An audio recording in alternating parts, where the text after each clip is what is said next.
اور بادشاہ نے حکم دیا کہ اسے میرے پاس لاؤ، میں اسے اپنا مصاحب خاص بناؤں گا۔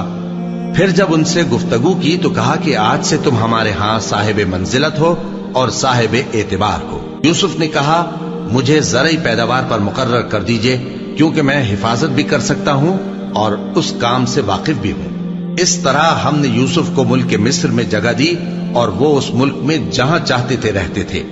ہم اپنی رحمت جس پر چاہتے ہیں کرتے ہیں اور نیکوکاروں کے اجر کو ضائع نہیں کرتے، اور جو لوگ ایمان لائے اور ڈرتے رہے ان کے لیے آخرت کا اجر بہت بہتر ہے۔ اور یوسف کے بھائی کنعان سے مصر میں غلہ خریدنے کے لیے آئے تو یوسف کے پاس گئے، تو یوسف نے ان کو پہچان لیا اور وہ ان کو نہ پہچان سکے۔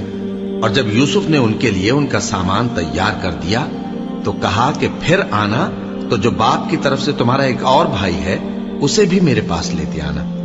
کیا تم نہیں دیکھتے کہ میں ناب بھی پوری پوری دیتا ہوں اور مہمانداری بھی خوب کرتا ہوں؟ اب اگر تم اسے میرے پاس نہ لاؤ گے تو نہ تمہیں میرے ہاں سے غلہ ملے گا اور نہ تم میرے پاس ہی آ سکو گے۔ انہوں نے کہا کہ ہم اس کے بارے میں اس کے والد کو پھسلائیں گے اور ہم یہ کام کر کے رہیں گے۔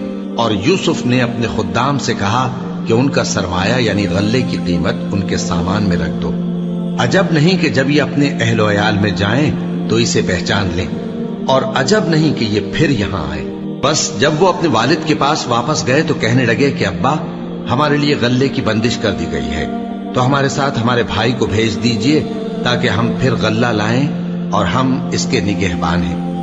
یعقوب نے کہا کہ میں اس کے بارے میں تمہارا اعتبار نہیں کرتا، مگر ویسا ہی جیسا پہلے اس کے بھائی کے بارے میں کیا تھا، سو اللہ ہی بہتر نگہبان ہے اور وہ سب سے زیادہ رحم کرنے والا ہے۔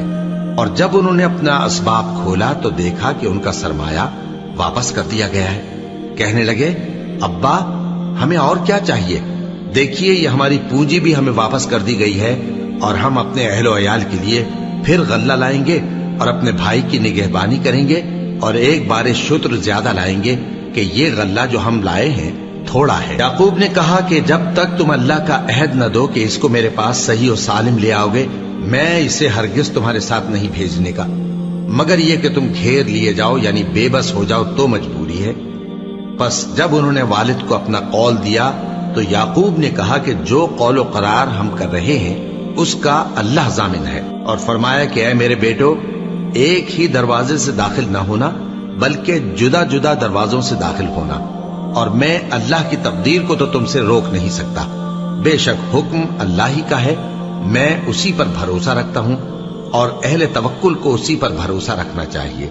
اور جب وہ ان مقامات سے داخل ہوئے جہاں جہاں سے داخل ہونے کے لیے ان کے والد نے ان سے کہا تھا تو وہ تدبیر اللہ کے حکم کو ذرا بھی ٹال نہیں سکتی تھی۔ ہاں وہ یعقوب کے دل کی خواہش تھی جو انہوں نے پوری کی تھی، اور بے شک وہ صاحب علم تھے کیونکہ ہم نے ان کو علم سکھایا تھا، لیکن اکثر لوگ نہیں جانتے۔